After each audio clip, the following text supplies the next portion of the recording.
오늘은 기도 시리즈 6번째 마지막 시간입니다. 빌립보서 1장 9절에서 11절까지 말씀을 가지고 서바이벌 키트라는 제목으로 하나님 말씀 전하도록 하겠습니다.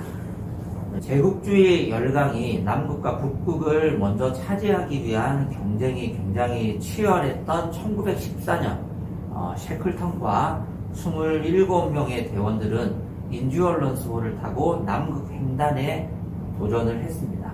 보셨다시피 배는 깊은 곳으로 침몰했고 남극 횡단은 실패했고 영하 30도의 추위와 식량 부족 그리고 구조될 가능성 제로의 절망적인 상황을 맞이했습니다. 이때 셰클턴 대장이 대원들에게 아주 중요한 28명 전원을 생존하게 했던 명령을 하나 내리는데요. 각자 생존에 필요한 필수품 2파운드만 남기고 모든 짐을 버려라. 2파운드는 0.9kg입니다. 아주 최소한의 짐만 남기고 모두 버릴 것을 명령을 했고 셰클턴은 시범을 보이기 위해서 자기 짐 가방에서 금시계를 꺼내서 버렸습니다. 생존 앞에서는 금덩어리도 무거운 짐일 뿐이라는 메시지를 전달했고 모든 대원들은 1kg도 되지 않는 필수적인 서바이벌 키트만을 챙기고 모든 짐을 버리고 필사적으로 육지에 닿기 위해서 노력을 했습니다. 대신 셰클턴은 벤조라는 악기를 챙기게 했습니다. 절망적인 상황에서 대원들의 정신을 지키는 것이 빵을 먹고 펭귄을 잡아먹는 것만큼이나 중요했기 때문에 모두의 멘탈을 잡아줄 수 있는 악기를 가지고 갔습니다. 또 하나, 개인짐과 공용짐을 바다에 버리는 중에 어떤 대원 하나가 실수로 카메라와 필름이 든 짐 박스를 바다에 같이 던져버렸습니다. 한 대원이 목숨을 걸고 영하 30도보다 더 차가운 바다에 뛰어들어서 그 짐가방을 다시 찾아갔습니다. 아까 보셨던 그 화면이 영화가 아닙니다. 진짜 그때 당시의 사진과 필름입니다. 목숨을 걸고 바다에서 건져 올렸던 그 카메라, 그 필름이 기록을 남기는 한 우리는 다시 돌아갈 수 있다는 희망을 대원들에게 계속해서 각인시킬 수 있는 생존의 필수적인 도구가 되었다고 합니다. 그들은 무엇을 버리고 무엇을 취해야 할지를 정확히 알았기 때문에 634일간의 사투 끝에 전 대원이 기적적으로 살아 돌아올 수 있었습니다. 오늘 본문의 사도 바울이 바라보는 빌립보 교회의 상황이 이 난파 직전의 배와 같았습니다. 로마 감옥에 갇힌 바울의 눈에는 자신이 겪고 있는 개인적인 위기보다 더 큰 위기가 사랑하는 빌립보 교회를 뒤덮고 있었습니다. 지난 시간에 우리가 살펴봤던 골로새 교회는 바울이 설립했습니까? 다른 사람이 설립했습니까?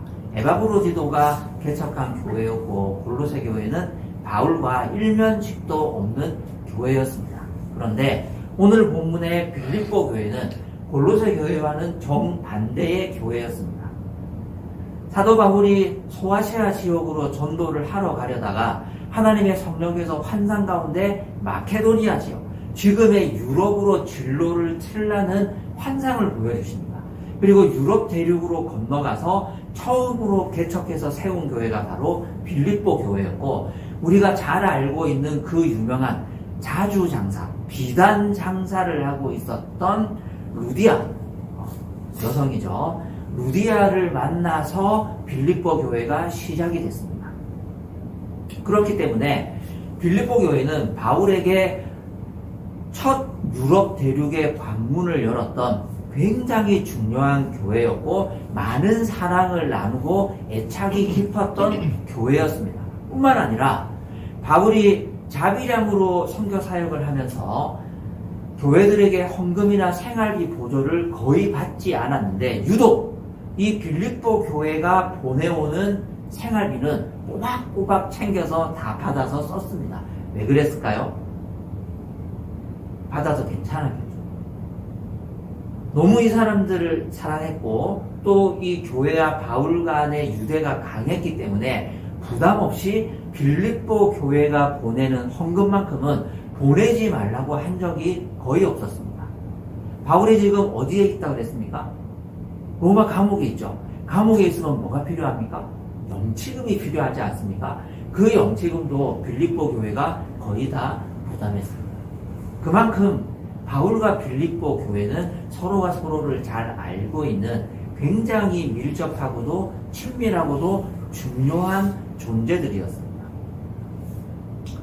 그러니까 바울은 이 빌립보 교회의 상황을 누구보다도 더 잘 알고 있었겠죠. 그 바울의 눈에 빌립보 교회의 상황이 어떠하다? 심각한 위기에 직면해 있다는 것이었습니다.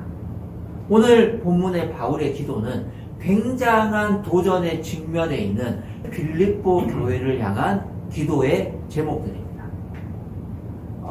뒤에 본문에도 나오겠지만 빌립보 교회는 안으로는 유오디아와 순두계라는 두 여성 지도자 간에 갈등이 있어서 배가 깨지고 있었고 밖으로는 로마의 핍박이라는 거대한 얼음이 조여오고 있었습니다. 뿐만 아니라 유대주의의 공격이라는 유대인들의 핍박도 동시에 받고 있었습니다. 바울은 이 위기의 바다를 건너야 할 성도들에게 편지를 씁니다. 이것은 단순한 안부 인사가 아닙니다. 셰클턴이 대원들에게 주었던 생존 수칙이자 영적 전투를 위한 필수 고급 장비 서바이벌 키트의 목록이 바로 오늘 바울이 빌립보 교회를 위해서 했던 기도의 제목들입니다. 사랑하는 빌립보 교회 성도 여러분, 이 위기에서 살아남으려면 무거운 짐을 버려야 합니다. 다 버리십시오. 그리고 내가 말하는 이 세 가지 필수 장비는 반드시 챙기십시오. 이것이 바울의 기도 제목입니다. 오늘 이 시간 우리 인생의 위기와 영적 전쟁터 한복판에 서 있는 우리의 삶을 생각해 보면서 또 26년을 승리하는 한 해로 만들기 위해서 하나님이 주시는 승리의 필수 서바이벌 키트가 무엇인지를 함께 살펴보실 수 있기를 바랍니다. 첫 번째 구절 말씀을 보시면 지혜와 총명으로 채워져야 합니다. 이것은 사랑의 필요 충분 조건입니다. 우리 구절 본문 우리 함께 한 목소리로 읽어보시겠습니다. 9절입니다. 내가 기도하는 것은 여러분의 사랑이 지식과 모든 통찰력으로 더욱더 풍성하게 되어서. 자, 바울이 지금 무슨 기도를 합니까? 내가 기도하는 것은 여러분의 사랑이 지식과 모든 통찰력으로 더욱더 풍성하게 되어야 한다라는 기도 제목을 갖고 기도하는데요. 빌립보 교회와 사도 바울 간에 또 빌립보 교회 안에 서로 간에 사랑이 있었습니다. 성도들 간에 사랑이 있었고 빌립보 교회는 감옥에 갇힌 바울을 위해서 희생해가며 끊임없이 영치금을 보내주는 사랑의 희생과 헌신을 마다하지 않는 굉장히 충성스러운 교회였고 사랑이 충만한 교회였습니다. 그런데 그 사랑이 이제 어떻게 더 연그러져야, 어떻게 더 단단해져야 교회 안과 밖을 뒤흔드는 위기를 극복해낼 수 있다고요? 9절 말씀에 내가 기도하는 것은 여러분의 사랑이 어떻게 돼야 됩니까? 지식과 모든 통찰력으로 더 풍성해져야 되는 거예요. 사랑은 해요.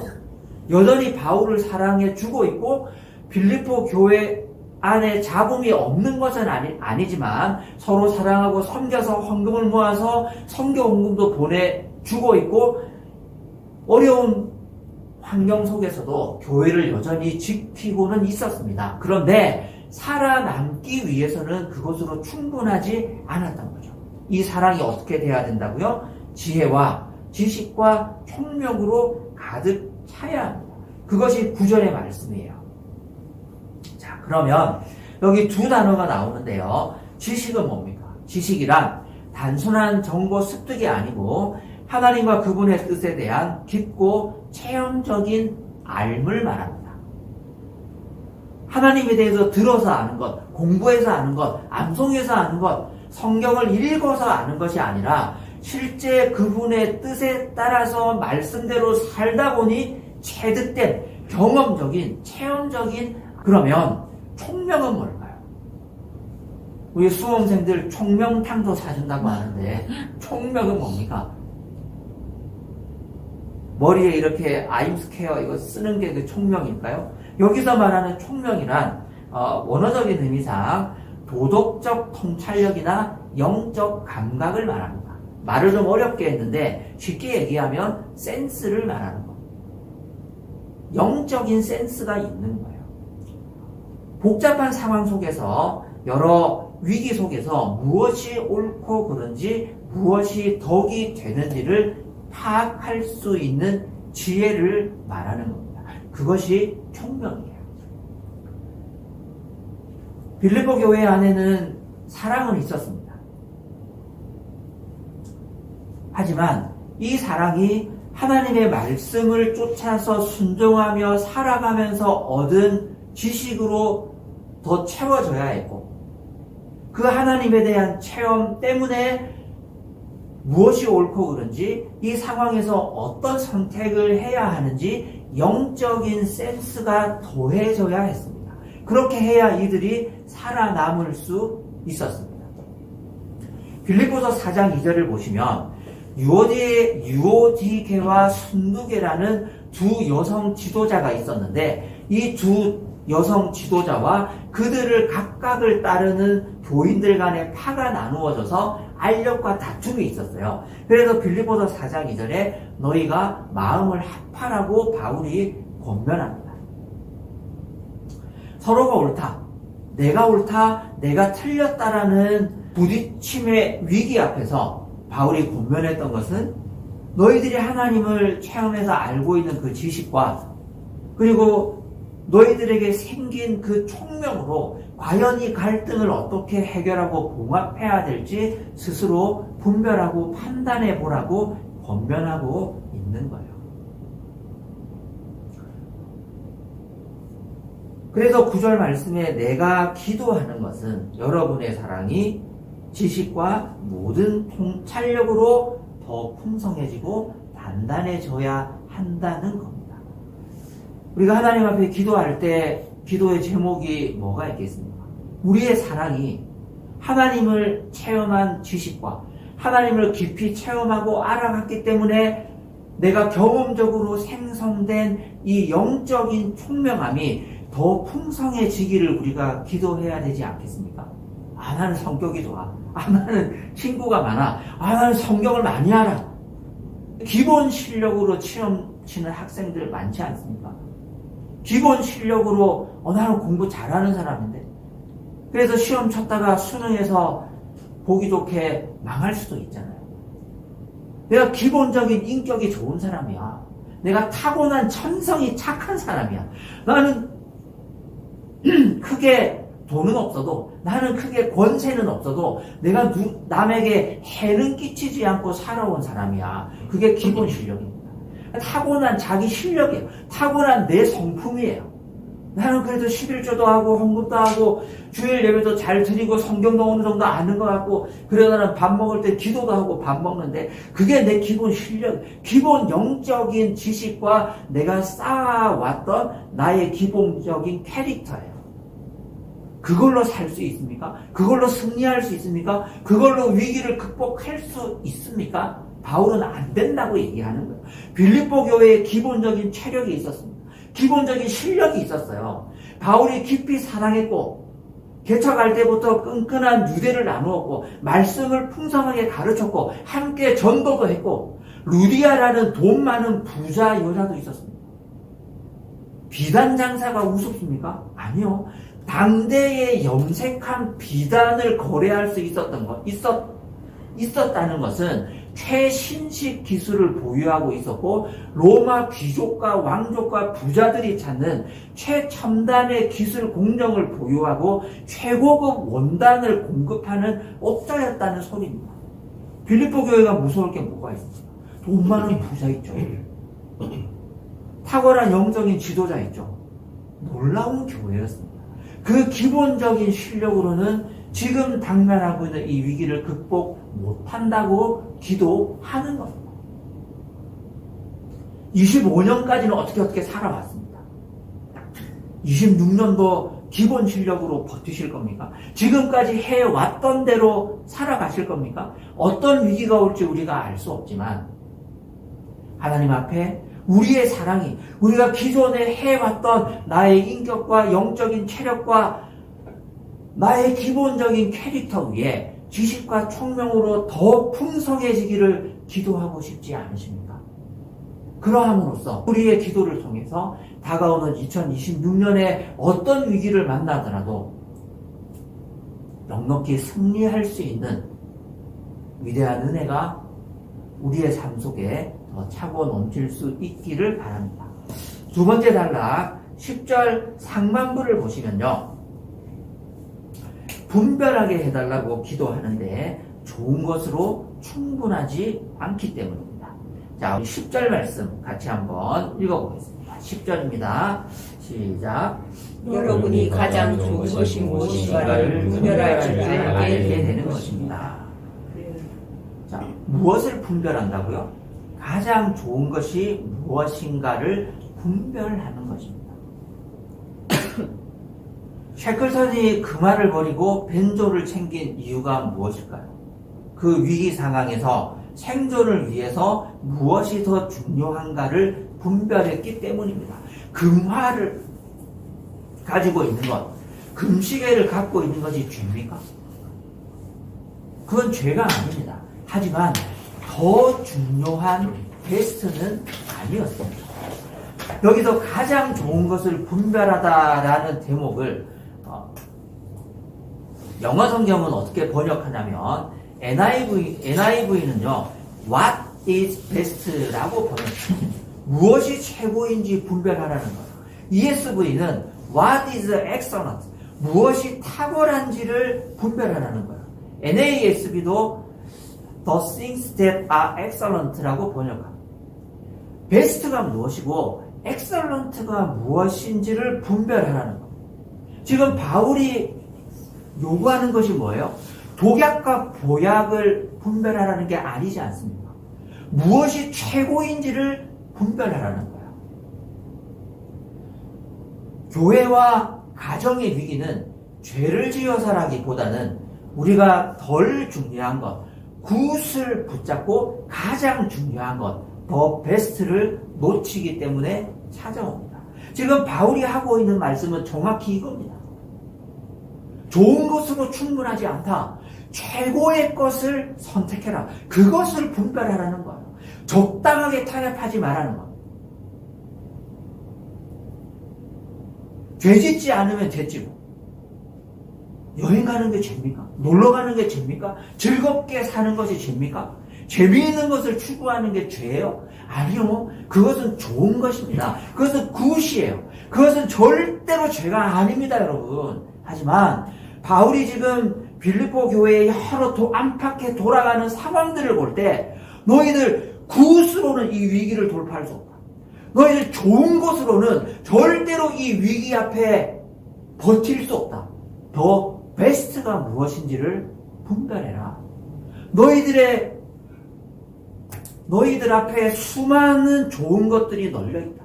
기도할 수 있고, 성경 공부할 수 있고, 수련회도 갈 수 있고, 소그룹을 할 수도 있고, 예배를 더 많이 드릴 수도 있고, 새벽 기도회로 모일 수도 있고, 여행을 갈 수도 있고, 친구를 만날 수도 있고, 돈을 쓸 수도 있고, 안 쓸 수도 있고, 너희들이 선택할 수 있는 좋은 것들이 온 천지에 널려있고, 그 어느 것을 선택하더라도 죄 짓는 것은 아니야.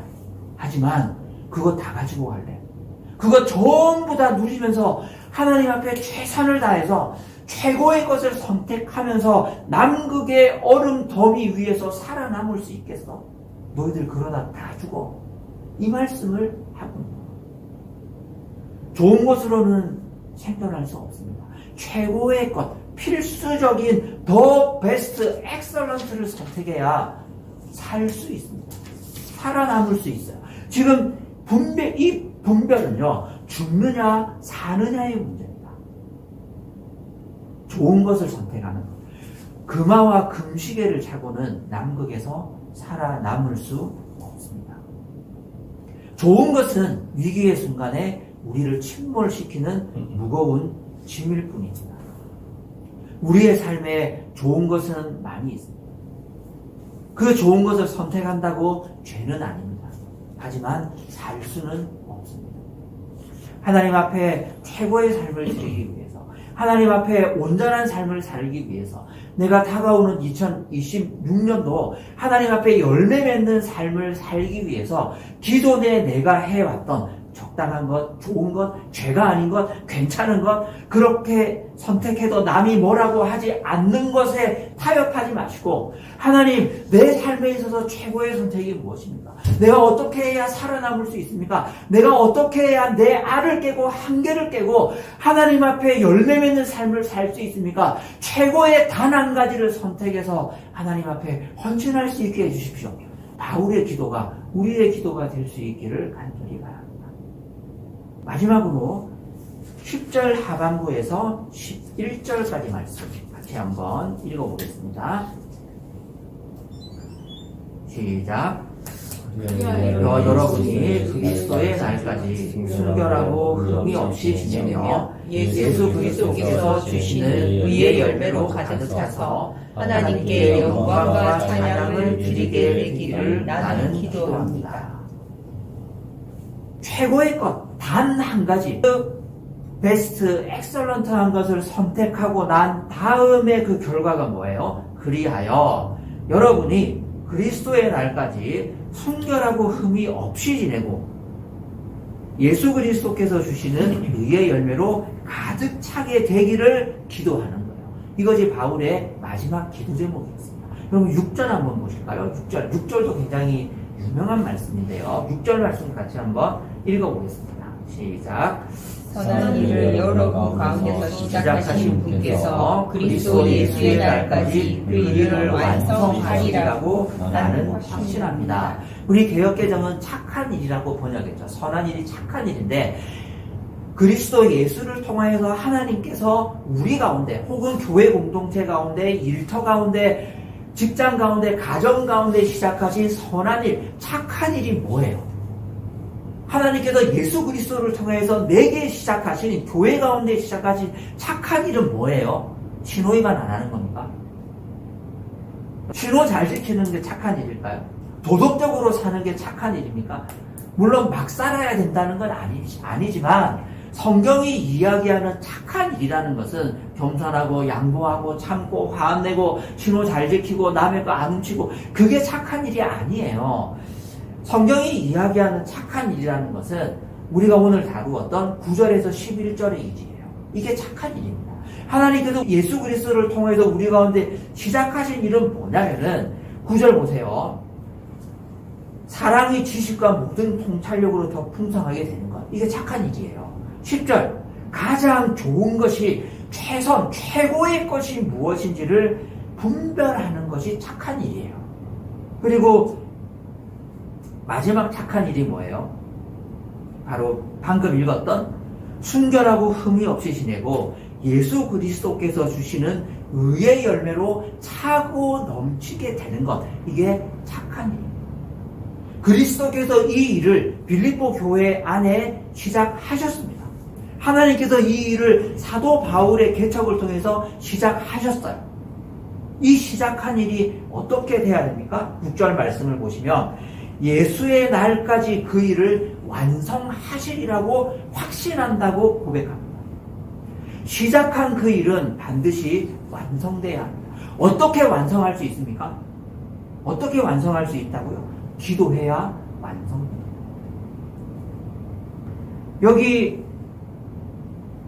11절 상반부에 예수 그리스도께서 주시는 의의 열매로 가득 찬다고 할 때 이 가득 찬다는 것은 수동태거든요. 하나님께서 열매 맺게 해주시는 거예요. 하나님께서 가득 채워주시는 거예요. 우리가 힘쓰고 애쓴다고 해서 예수 그리스도께서 우리 안에 시작하신 그 착한 일이 완성되는 것은 절대로 아니에요. 우리는 그 일을 해낼 수 없습니다. 예수께서 완성되게 해 주셔야 되는 거예요. 그럼 우리는 뭡니까? 우리는 놀아요? 이거 하나님께서 해주시는 일이니 나는 누워서 넷플릭스 봐야지. 그런다고 되는 게 아니에요. 그럼 우리는 뭐 해야 되죠? 기도해야 돼요. 우리가 할 일은 기도하는 것밖에 없어요. 하나님, 내 안에 시작하신 하나님의 그 착한 일이 순결하고 흠이 없이 지내고 의의 열매로 가득 찰 수 있도록 나를 변화시켜 달라고 기도해야 되는 거예요. 그것이 우리가 해야 될 일이고, 내가 그 하나님 앞에 올바르게 기도한다면 반드시 의의 열매로 가득 차게 되는 그 착한 일이 우리의 삶 속에 완성될 줄로 믿습니다.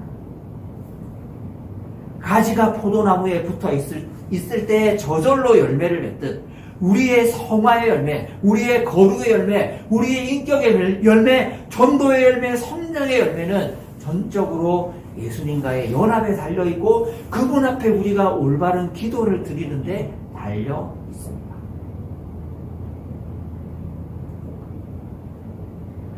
빌립보 교회는 굉장한 위협에 처해 있었습니다. 빌립보서 3장에 보시면 빌립보 교회가 당하고 있는 로마의 위협과 손할례당 유대인들의 위협이 어떠한 것인지 자세하게 나와 있는데요. 당시에 로마는 유대교에게 특혜를 베푼 것이 있습니다. 너희는 오래된 민족 종교이기 때문에 너희 유대교인은 황제 숭배를 하지 않아도 좋다. 다만 유대교의 회당과 성전에 가서 황제를 위해서 기도해 주는 것으로 황제 숭배를 대신한다라는 특혜를 줬어요. 그럼 기독교는요? 너희는 신흥 종교인데 황제 숭배 안 하면 죽어. 이런 차별을 뒀거든요.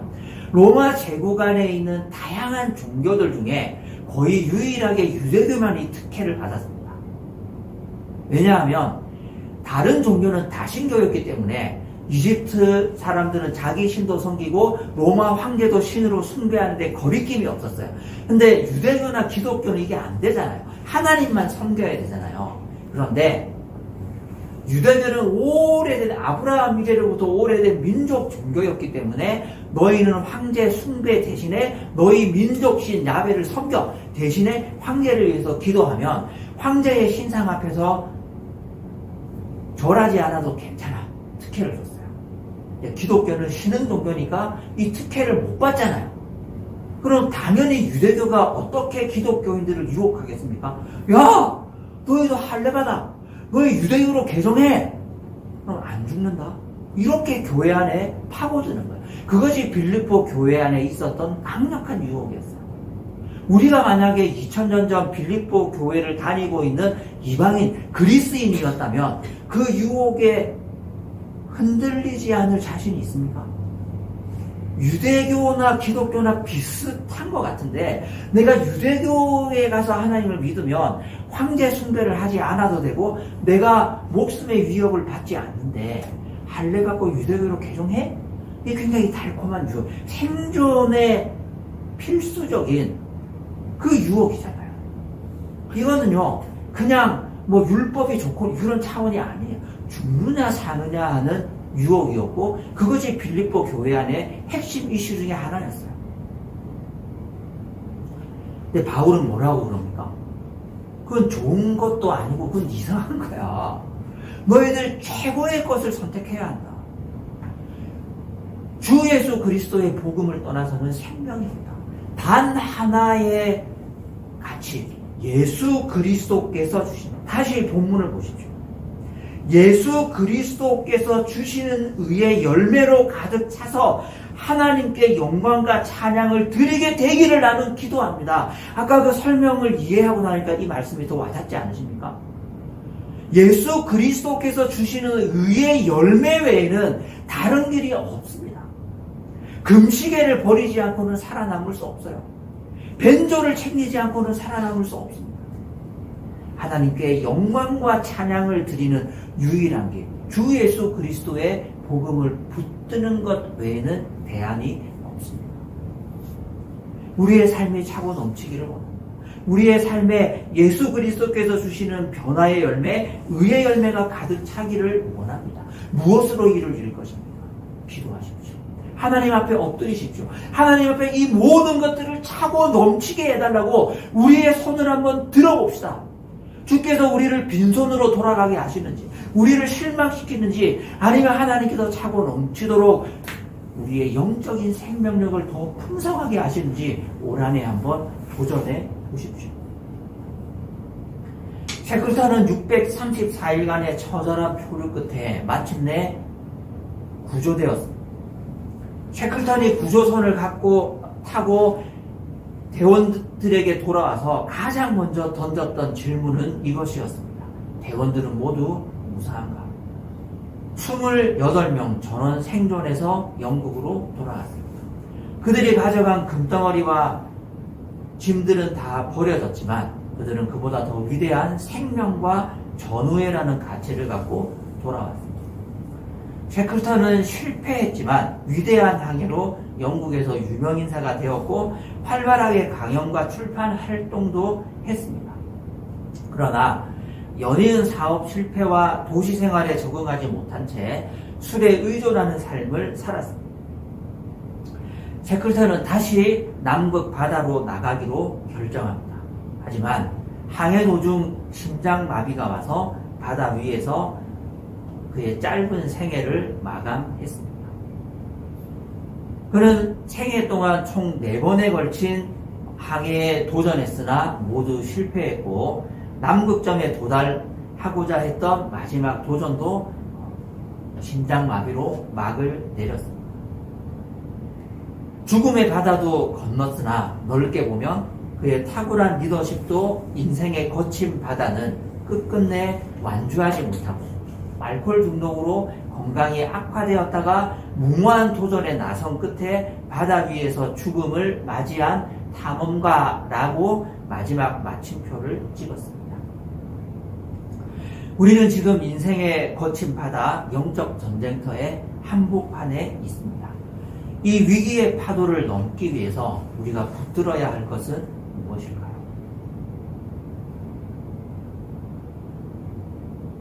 우리가 유일하게 붙들 수 있는 마지막 생존 키트는 예수 그리스도께서 주시는 의의 열매로 가득 차서 하나님께 영광과 찬송을 드리는 삶 외에는 다른 대안이 없습니다. 이것이 우리의 생존 키트이고 이것이 우리가 붙들 수 있는 유일한 구조선입니다. 올 한해 하나님 앞에 부지런히 이 3가지 기도 제목을 붙들고 기도합시다. 위기에 처한 우리 교회와 우리의 삶을 구조해 주시고 풍성하게 하시는 기적을 체험할 수 있기를 간절히 바랍니다.